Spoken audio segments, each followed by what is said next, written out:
Alrighty. Good afternoon, everyone. My name is Ben Cushing. I am a research and instruction librarian at Catholic University of America Libraries. I am joined by my colleague, Kevin Gunn, and he is the coordinator of digital scholarship at Catholic University of America Libraries. Both Kevin and I will be monitoring the chat for any questions.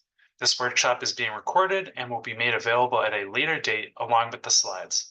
Today, we are going to be exploring HathiTrust and using HathiTrust analytics to run text analysis. The outline for this workshop is going to be an introduction into HathiTrust and the HathiTrust Research Center, finding textual data, an intro to text analysis, including a named entity recognition algorithm, and then a wrap up to end the workshop. HathiTrust is a nonprofit membership organization founded in 2008. It's based at the University of Michigan, and there are over 160 members serving 220 campuses. The mission of HathiTrust is to support teaching, learning, and scholarship by operating a large-scale digital library. HathiTrust is unlike similar organizations in that the library it operates is not a subscription database. The mission is also different from that of Internet Archive or Project Gutenberg. It has its roots in Google Books, but is an example of libraries banding together to build infrastructure for a shared cause. It is non-commercial, non-governmental, and welcomes input from the member community. HathiTrust balances preservation with access by operating a preservation repository of digitized content and is providing access to all that is legally available to via the digital library website. HathiTrust was built primarily through mass digitization, which is an approach to scanning at scale. Books and book-like objects are scanned shelf by shelf with little to no decision making about whether to scan individual items. All told, to amass the HathiTrust collection took more than 3 billion page turns by thousands of scanning staff over the last 12 years. You can sometimes find artifacts of that labor in the scans. The HathiTrust collection contains more than 8 million items digitized at member libraries, which are academic and research libraries, and the content is added to it daily. Within such large bodies of materials, there are discrete sub-collections, such as U.S. federal government documents. Here is a graph showing the publication dates for items within HathiTrust. The content ranges from very old to the contemporary, with items dating all the way back to the 1500s and a concentration of items in the 20th century. This is a pie chart that shows the languages represented in HathiTrust as of January 2024. The predominant language in HathiTrust is English, but the chart shows the way that the share of English in the collection has gone down over time. This chart is from December 2021 and displays the subjects of HathiTrust books. It displays the general subject areas for these HathiTrust books based on Library of Congress classifications. Here is the data with the subject first and the count of the title second. For general works, there is 43,521 items. For philosophy, psychology, and religion, there is 363,672 items. For the auxiliary sciences of history, 66,000 items. World history and history of Europe, Asia, Africa, Australia, New Zealand, etc., there is 576,000 items, 984. History of America, 102,924 items. History of the Americas, 198,817 items. For geography, anthropology, and recreation, 131,000 items, 65. Social sciences has 689,791. Political science, 158,700 items. Law has 117,717 items. Education has 153,656 items. Music with 127,052. Fine arts, 198,602. Language and literature has the most with 1,155,459 items. Sciences with 329,000 items. medicine 136,000, agriculture 118,548, technology has 238,859, military science has 28,958, naval science 10,839, and then bibliography, library science, and general information resources has 102,788 items. The overall HathiTrust collection mirrors the print collections from which it was scanned, which are primarily large, well-resourced academic libraries. This means that library acquisition and publishing patterns have an impact on the kinds of materials you will find in HathiTrust. For example, you are likely to find many editions of Pride and Prejudice. You are less likely to find popular fiction, such as romance novels. HathiTrust follows many library conventions in how it describes and displays the materials in the repository. This means that there are certain aspects of HathiTrust infrastructure and practices that are very library-like and occasionally make it challenging to approach the repository as a data source. The HathiTrust Research Center is concerned with allowing users to gather, analyze, and produce new knowledge primarily via computational text analysis. It facilitates large-scale computational research of the HathiTrust Digital Library content. The center, which is located at Indiana University and the University of Illinois, does various research and development for non-consumptive text analysis, a concept that we will be explaining in later slides. It conducts user studies, finds cutting-edge technical solutions, and builds tools and services. The HathiTrust Research Center Analytics is the main website for the HathiTrust Research Center and is home to the HathiTrust Research Center's tools, datasets, and virtual programming environments. The HathiTrust Center research tools and services operate within a non-consumptive research paradigm. This is a term for text analysis research that lets a person run tools or algorithms against data without letting them read the text. The precise definition is shown here on the slide. Research in which computational analysis is performed on a text, but not research in which a researcher reads or displays substantial portions of the text to understand the expressive content presented within it. Non-consumptive research complies with copyright law because of the distinction in law between ideas and expressions. It is sometimes called non-expressive use because it works with ideas instead of specific expressions, hence the term non-expressive. The non-consumptive research paradigm is the foundational underlying structure of the HathiTrust Research Center work. In concrete terms, here are the kinds of analysis activities we believe falls within the non-consumptive research paradigm. It includes tasks such as text extraction, textual analysis and information extraction, linguistic analysis, automated translation, image analysis, file manipulation, OCR correction, indexing, and search. There are several ways non-consumptive access can be structured. One way is partial, which is access to the full data is limited, but the outputs from analysis are open and the tools are also open. Transform. The data is pre-processed or transformed before access is provided, which means that both the output and access to the transformed data is open. The third is capsule. In the capsule approach, access to full data is allowed, but the output and access are highly controlled.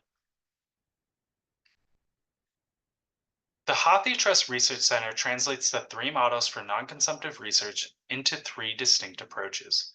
The first is web-based tools, which is partial, derived data sets, which is transformed, and then secure data capsules, which is a capsule. Next, let's talk about finding textual data.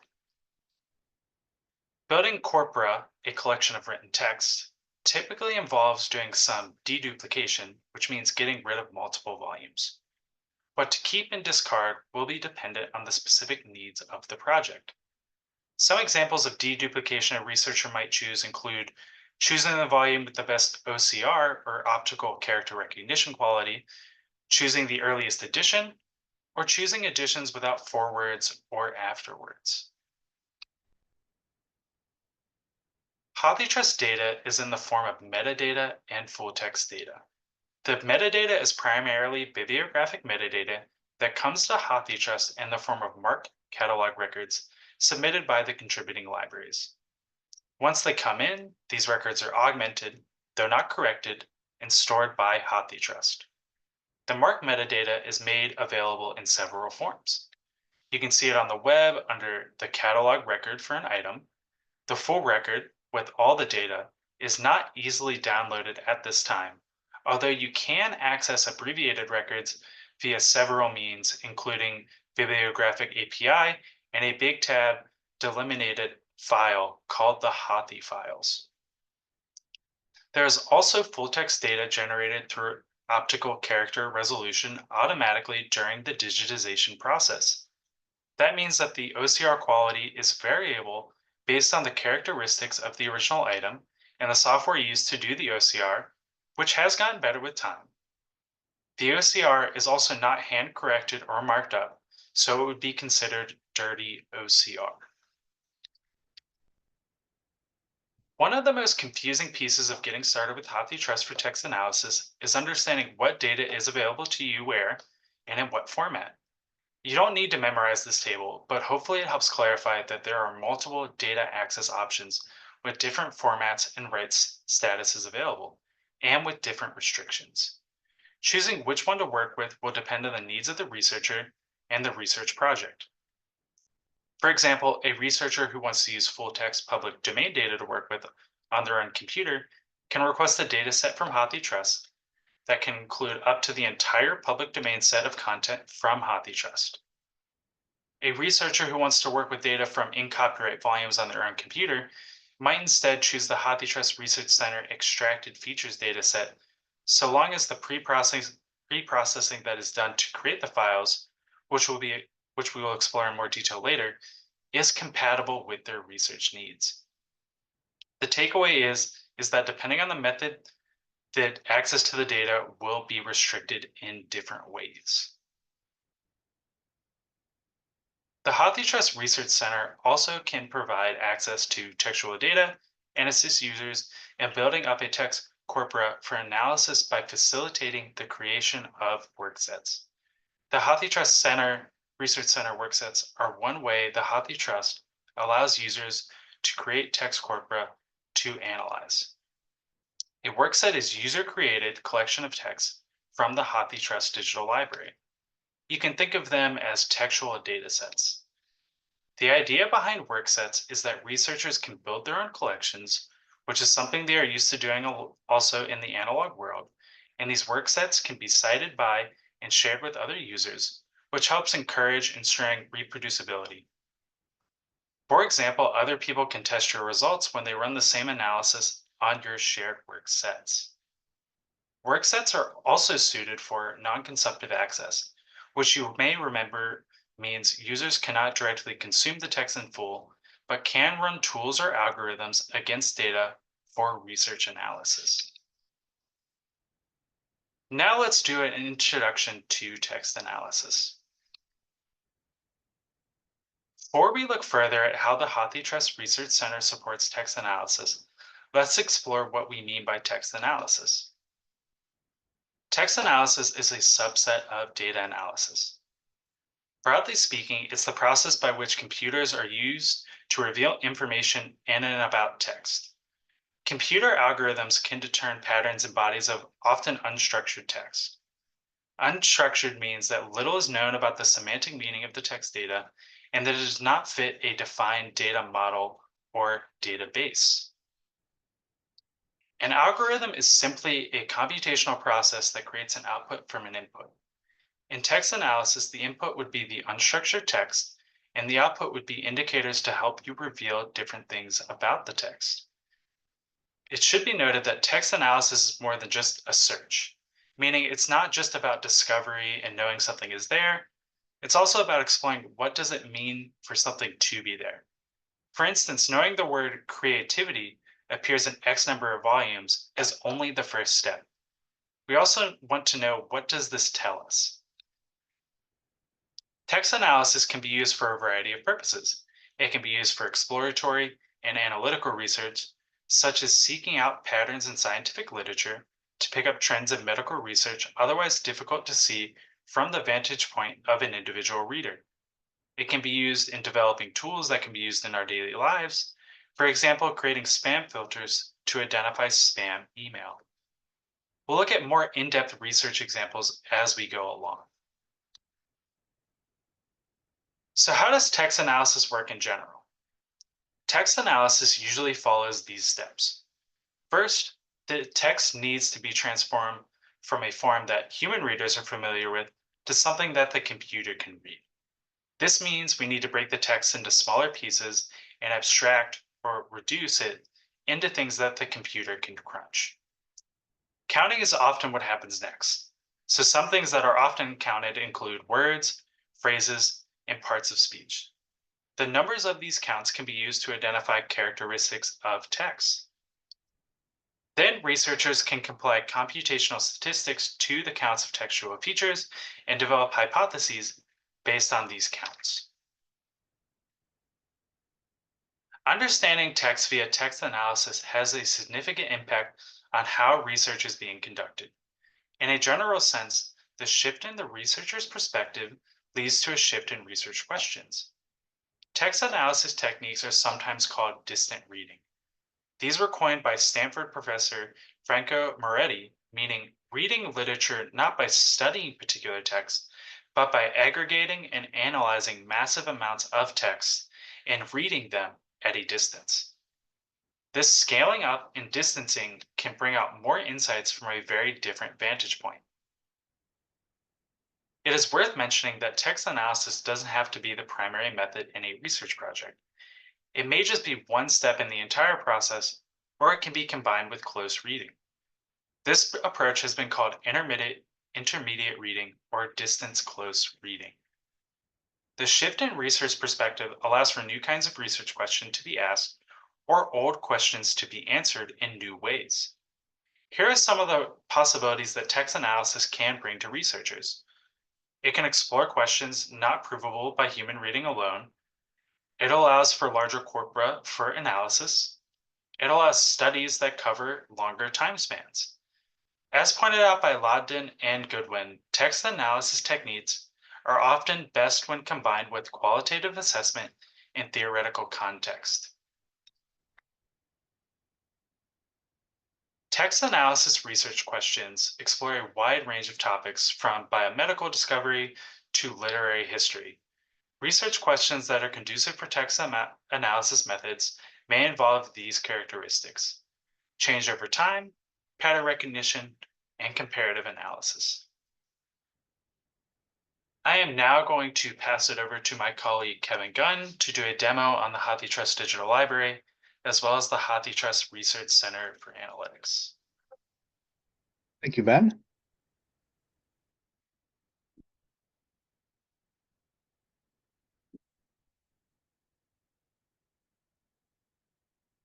Okay, so we're going to look at two different platforms. They are related to each other, and I'll show you how they are related in a short bit here. So how do we get into HathiTrust Digital Library? What you want to do is you want to go to our homepage, libraries.catholic.edu. And once you're on this page here, you want to come down to the search box. You want to select databases right here. And you want to start typing Hathi. So once you get to that point, you'll have HathiTrust Digital Library come up, and you can just click on that.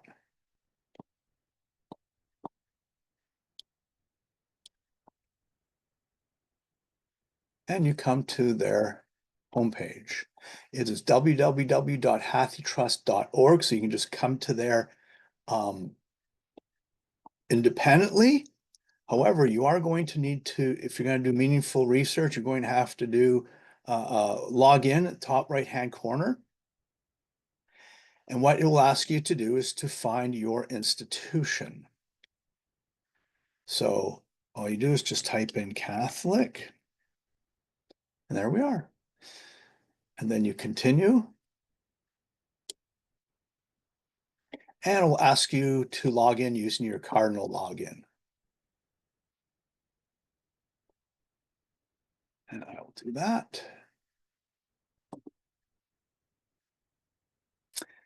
And there you are. You're in the top right-hand corner here. If you click on that, it'll talk to you about your collections that you can create in the digital library. So that's a quick access right there. All right, so let's get going to, once you've logged in, what we're going to do is going to do a quick search. We're going to do some basic searching in here, sort of get you familiar with this database. I'm not going to show you all the ins and outs of searching this. What we're going to do is basically construct a data set that we can then use in the Analytics Research Center.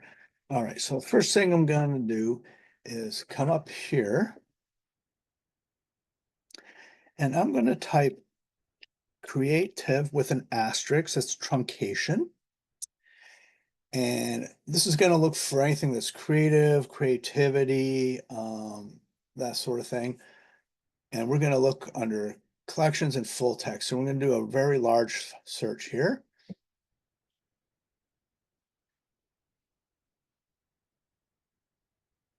Okay, so now we have some immediate results. And obviously we have 11,000 results here. That's quite a bit. And we're going to do a small, much smaller scale project here. So we need to do some refining here.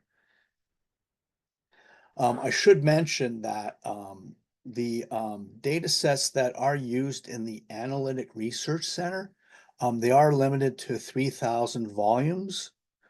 Anything larger than that, you'll have to talk with the folks at HathiTrust about what project that you're working on. So just to give you a little background, so while you're digging for information in the digital library, you have to be aware that there are limitations in that sense. And to put it another way, the algorithms that are in the Analytics Center, the algorithms only work up to 3,000 volumes anyway. So at that point, things may not work as well. All right, so take a look at this. We also want to start limiting this a bit. So we're going to look at faceted searching on the side here. So what I want to do is I'm looking for the word creativity, that sort of thing, within art journals. I want to know if they show up in those particular items. I'm also going to limit this search to the public domain. So anything like 1926 and before, I'm going to look at that. That way I don't have to worry about stuff that's might be in under copyright and may have limited view and that sort of thing. So I'm going to sort of keep it simple at this stage.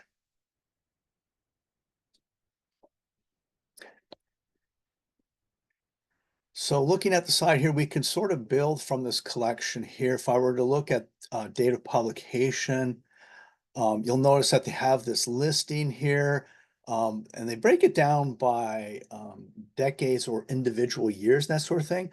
For our purpose, that's not terribly helpful since we were doing a range. So what I'm going to do is I'm going to go up here and click on Advanced Search right here. And I'm going to redo the search with the asterisks. There we go. So we're going to look at full text in all the fields. And I'm going to scroll down here a little bit. And let's see what we have here. I want to look at full view only material. I want to look at stuff before. So I'm going to do a publication here. I'm going to look at 1926 and before. And it also asks us for the language that we're looking at. So we're going to stick with English. And there we are. And we'll come down here to format. And I mentioned journals. So you see the format here. They have a whole bunch of different things here. Let me just give you an idea, audio stuff, CD-ROMs, conferences, data files, all this sort of material. So since I'm looking at art journals, I'm going to select art journal. So I'm going to go journal. There we go. And I'm going to do an advanced search.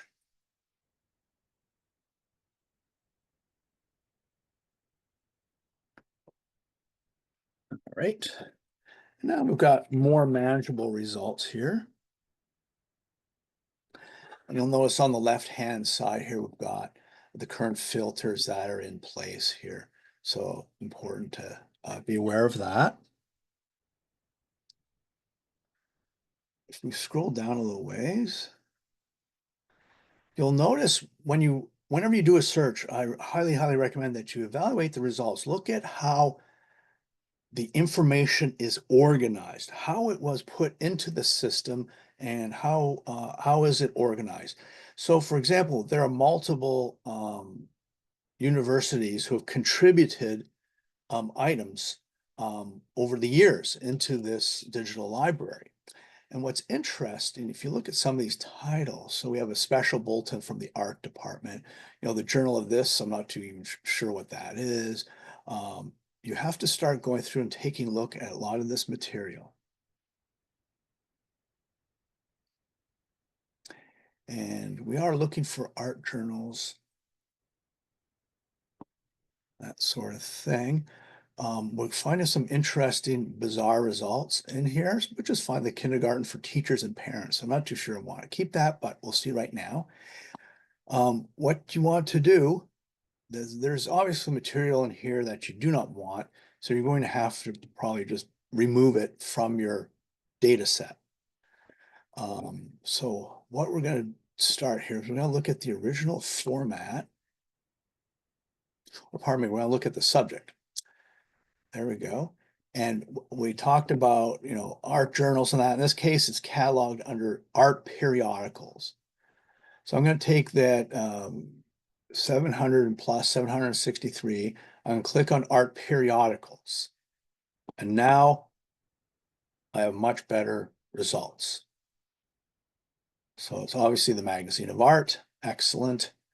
That's involved. I like that. You can see the year. Quite often you can see the volume number, but that is something that you'll have to scroll through. Let me take a look at this. So you search the library. It's very much like searching a traditional library catalog. So you sort of got to have a good idea about your Boolean search operators, know about faceted searching, spending time with the data set to familiar yourself with the layout. So, research is very much a reiterative process, and you're going to need to redo your searches until you get desirable results. So I'm looking through here.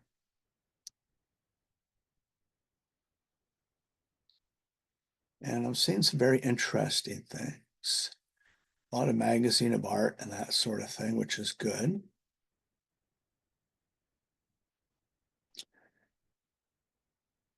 There, okay. Volume 7, Volume 6. Now we get some weird stuff here. We have Volume 7, number 3 to 7, which is only partial. Looks like the partial year. Even though up here before it looked like it was doing it consistently, one volume, 1 year, even if it says 1914, 1915. So when you're looking at the HathiTrust Digital Library, you have to be aware of things like this, how the information may have been bound. So in this particular case, since we're dealing with periodicals, I can tell you right now that as a librarian, these journal issues were bound together when they were received and made into hardbound form and then kept on the shelves for many years. So sometimes they're not going to work exclusively 1 year, one volume type thing. So you have to be aware of stuff like this. So if we're looking at, let's see, 4, 5, 6, see, I don't see a clear example of that. Okay, that's fine. So my point is this, why do you want to keep track of that? And the fact of the matter is, if you have this listed, this record here with volume 7, numbers 3 to 7 listed, but another institution has the complete volume 7, you don't want to put that into your data set, both of them into your data set, because it's going to skew your results. It's going to give you double reference when you do your search analysis. So you have to be very careful of that. So what I'm going to do here, I just wanted to point that out. There's weird little caveats that you have to be aware of. So what I'm going to do is here is I'm going to click on select all items.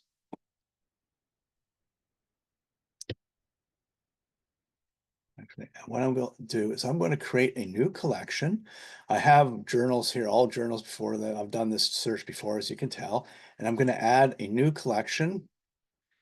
And I'm going to call this art periodicals before 1926. And to distinguish from the others, I'm going to do November 15th. Now, what I want to do here is you want to keep track. You're doing a data set project, right? So you want to describe what you're doing here, what you're doing in terms of what is the description listed here. You want to know, you want to put in, what was your search? What was your limitations? So that if your data set is publicly available, other people will be able to see it. For yourself, you may even want to write down, because you may come back to this in a year or time, and you may not be entirely clear about what it is that you were searching, that sort of thing. So if you were to do something like this, a brief description, of the parameters, this will help you to recreate the search if that's what you wanted to do. So it's very important to have that description in there. And we'll put my name in here as the contributor. And down here it says, you want this collection visible to others. For the purposes of the Analytics Research Center, you have to have it made public. Okay, now once you transfer this stuff over to the Analytics Center, you can come back in here and make it private if that's your wish. But you do have to, in order to do the transfer, you're going to have to keep it public. So I'm going to click on Save Changes here.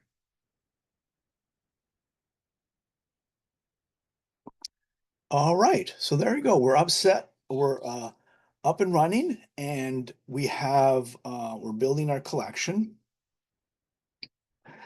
So what we want to do is we want to take all these. So our next step is to go to the next button right here.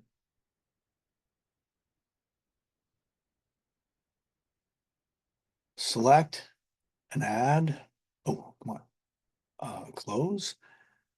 In this case, we want to do this one here, November 15th, and add all those. There we go. Great. And then the final page, I select those, I add them to my respective collection.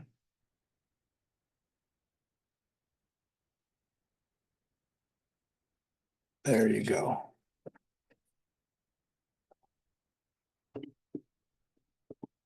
All right, so if we go into this data set here, I'm going to click on that to confirm what do we have in here. We have, yay, 245 items listed right here. So we scooped up everything that we decided to keep. All right, so we're looking at this. And this is our name of our record, our collection.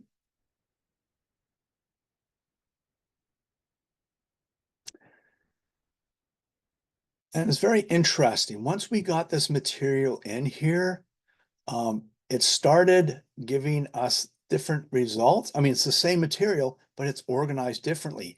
And you can tell because now we have the American Magazine of Art, volume 7 listed here. We now have volume 8, number 3 to 9. And now we have volume 8. So this is a record here that we could delete if we so wanted to. And we can get rid of that. And as you go through your data set, I highly recommend going through it again and cleaning it up for whatever reason, if you want to include it or not.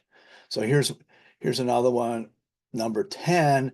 Here's number 10, number 4, just one issue, because probably that particular university that had it only had the one issue. And then you have another complete volume 10 here. So, and here's another one. So there is quite a bit of duplication in this set. I'm going to leave this as by itself because we're just doing demonstrative purposes here. But that is something that you're going to need to do before you even think about doing any sort of analysis whatsoever. All right.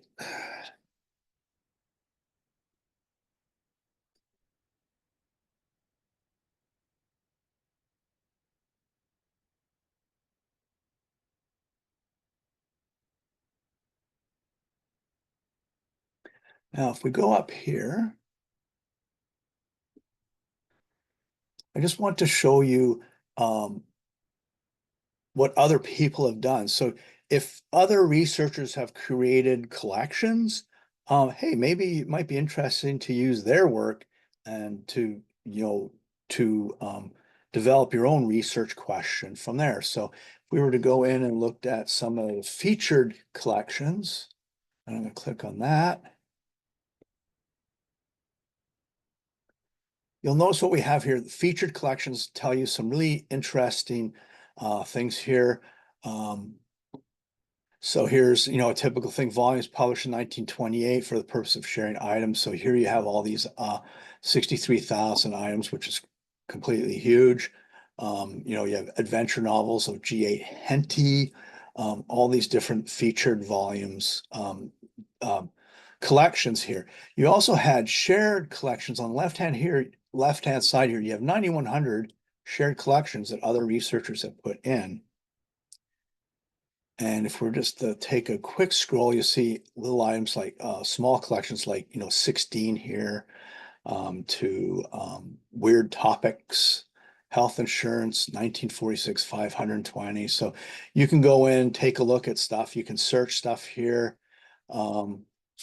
If I were to type in Jane Austen, let's see, do we have anything in here? Is anyone working on stuff? Austin Emma, Austin Mansfield Park. So looks like people are just collecting one individual titles perhaps, or, oh, here we go. There we go. So here's a collection. So if you want to do Jane Austen, hey man, you don't have to reinvent the wheel. You can go in and use theirs since it is a shared collection. So I just wanted to point that out to you. All right, we're going to go back here. There we go. So we have our data set here. We're ready to rock and roll with this. So what we're going to do, I'm going to leave this open for now because we're going to have to come back to it. And we're going to go to the HathiTrust Research Center Analytics page. So the page that you want to go to, their website is analytics.hathitrust.org, listed here. And this page will come up.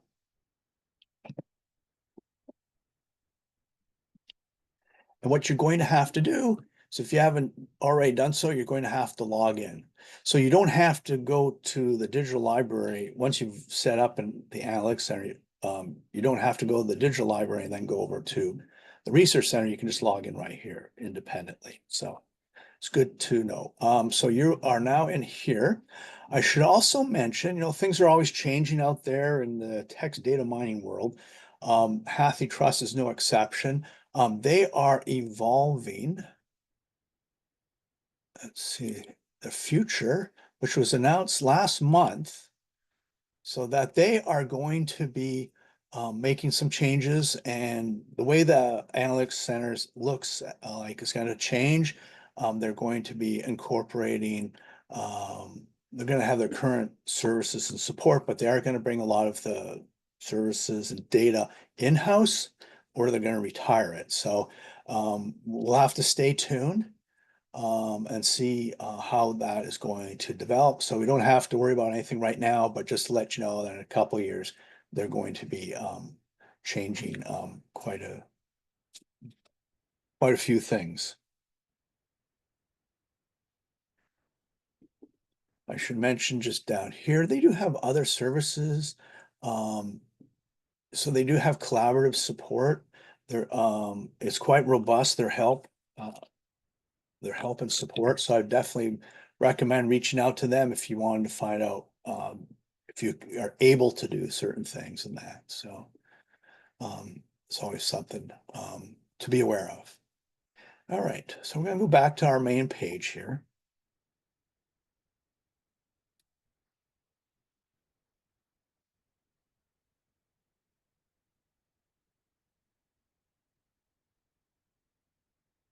All right, so here's their blurb, and they talk about the stuff that Ben had mentioned before, so I won't go through that.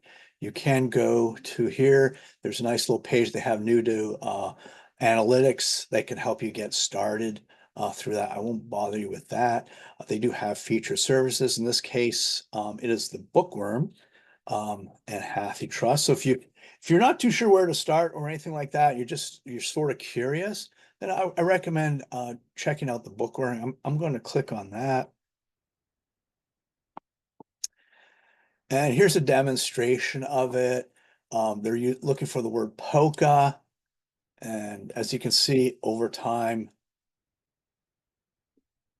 there's a big increase in 1860, at least in the documentation, then it sort of peters out a bit.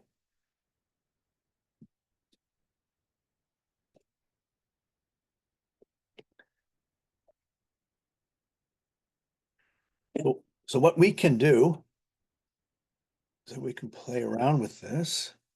And what we can do is I'm going to type in the word love. And I'm going to filter this. And you'll notice here's all these different ways that you can filter. So I'm going to do genre. When I click on genre, you have a whole list of material that what formats and that you can use. I'm going to do video recording and video recordings. So there we are. And I'm going to do search. And because I did this search, I did this search before, it gave me very quickly this result. So usually it takes, first time I did it actually took about 3 minutes for it to load up, to do the search the corpus, and then to find the results. So you'll notice nothing really along here. It's kind of weird. And then all of a sudden, 1980, we seem to have some serious content put in here. So if you were to look at, let's see, if we went to 2006, if you clicked on that on the line, you'd be able to look at actual volumes where the word love is coming from. So it's kind of useful in taking a very quick look at the resources that are available in the digital center. And I love this title here, Whales Touching the Mystery. I love that. That's great. All right. So that's like a very quick way. So you don't have to know anything or know how to use tools and that, just to get started and start playing around and trying to see some interesting things. All right. So like I said, whenever you're using any of these analytic tools, it's going to take a little bit of time. In this case, 3 minutes for the bookworm.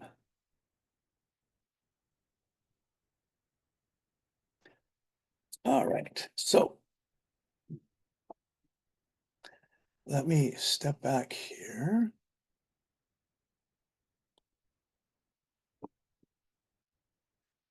All right, and if continue on, they also have some lists of how to go about doing things and that sort of thing. So what I'm going to do is I'm going to go back up here. And I want to show you some interesting items here.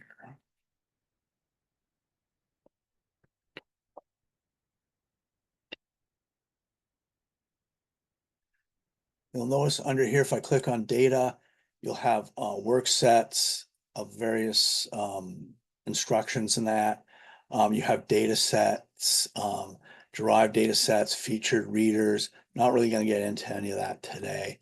If you look under tools, you have various algorithms in that. We were just looking at the bookworm playground.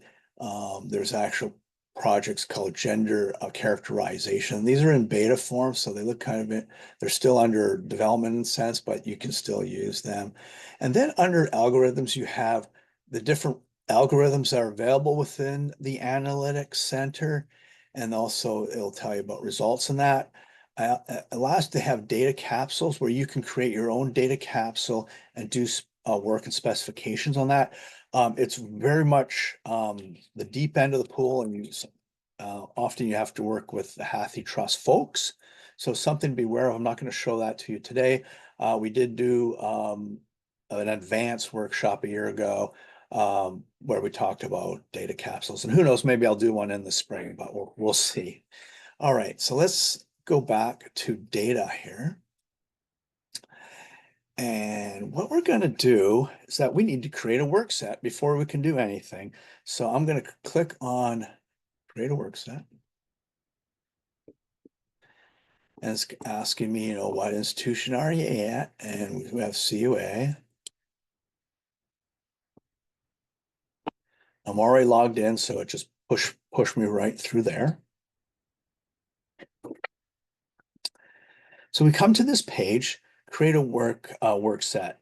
So the first thing we could do, we have three main options. We can upload a file,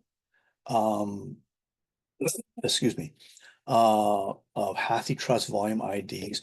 We can use the HTRC workset builder. I'm not going to show that today. It's more involved. And then we can import from HathiTrust itself. So I'm going to do upload file. Just creating a work set, you do want to be mindful of a number of things. So they're using the HathiTrust volume IDs. So every volume has a unique ID. So you can keep track of what's in your collection and what's not, and not have to worry about duplication in that sense. So any volumes in your work set not available through that will be skipped by the algorithm. So you need to validate your list of volume IDs, and I'll show you how to do that in a second. You have a limit of 3,000 volumes. If you're doing more, then you probably want to talk with the folks at HathiTrust. There's also a limit on the size of your files. So 75 megabytes is the limit on that. So file requirements, you have the various formats listed here, no larger than 75 million or no more than 3 million volumes. So you do have these things, and you can click on this particular ones to fill out. What I'm going to do is I'm going to go back here. We're going to go to the second one here, the import from HathiTrust. I'm going to click on that. Slightly different page. So what they're asking for here is that we're going to be pulling stuff from HathiTrust Digital Library. So it's going to ask us for stuff. So they're going to ask us for our collection URL. So where do I get that? Well, what you need to do is go back to your collection here. Now, if you had, at this point, if you had closed out the digital library, that's fine. You've saved it in your collections. You can go into your collections up here once you log back in, and it'll be right there. So you're ready to go. So you don't need to panic. I just kept this open for convenience. So what we can do is you need to put a URL in there. Do not use the URL on this page. I tried it just for fun and didn't really work. So do not do that. What you should do is use the share button here, and it gives you a link to the collection. So we're going to copy and paste right here. We're going to give it a name. So art periodicals before 1926, November 15. And then I, put in all that Oh, pardon me. My apologies. I'm getting ahead of myself. So I put that in there and I'm going to fetch the collection. I click on that and it says, great, data retrieved from the source. You now have the name. Thank you. Don't have to redo all that. And you also have the description. So we're going to not keep it as a private work set. We're going to keep it public. So I'm going to create the work set.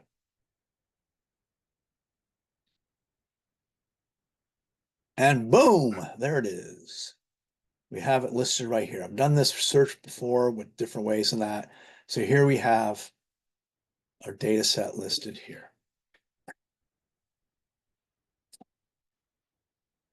All right. So I'm going to click on this.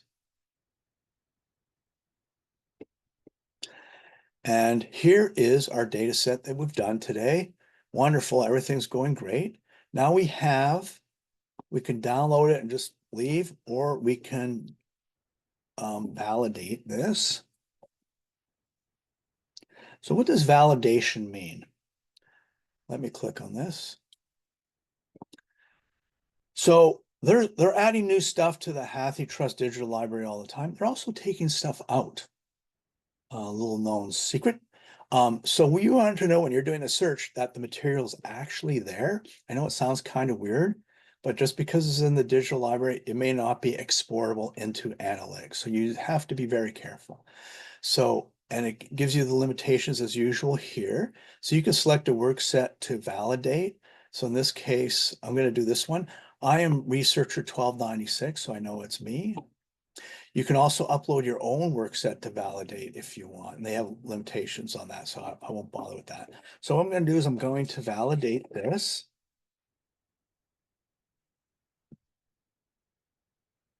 Oh, wonderful. Okay. So what happened?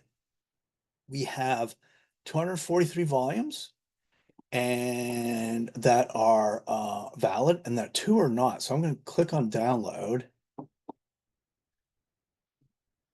And let's see if I can open that up.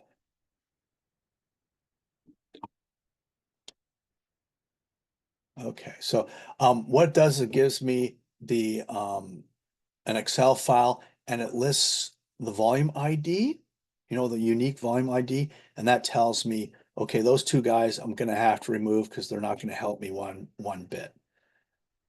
So that is what you have to be aware of when you're doing that. All right, so here we are.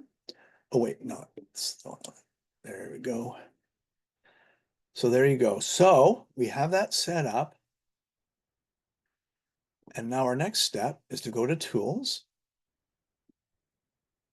And we're going to run algorithms. And I'm just going to do the named entity recognizer. And just see, we're going to look for some names in there. So I'm going to execute on this set here. See, we scroll down. And I'm going to try this now.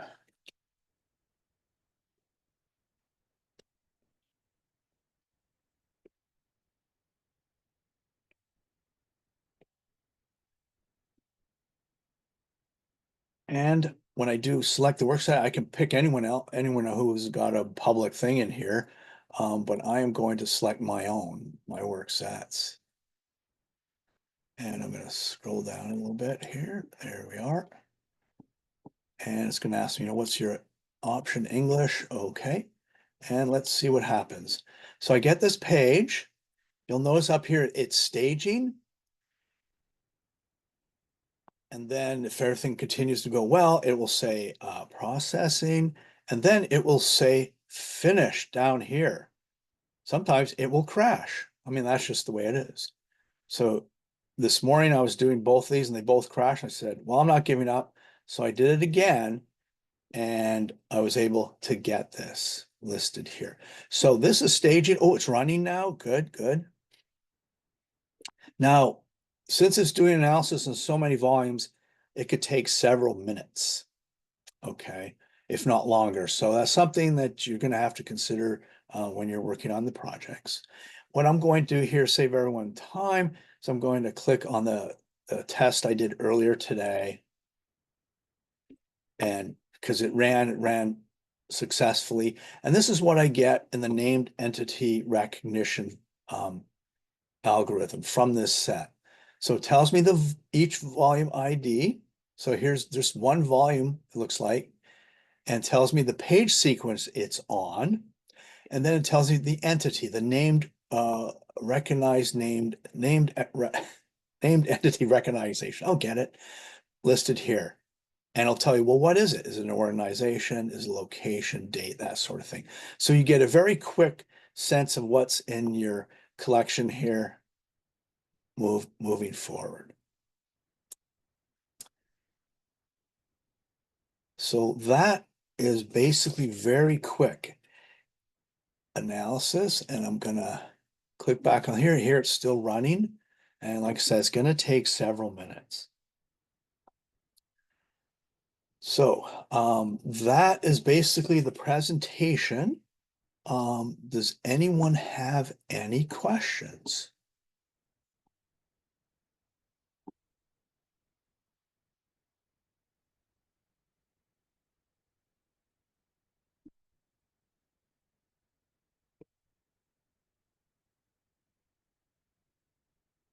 Okay.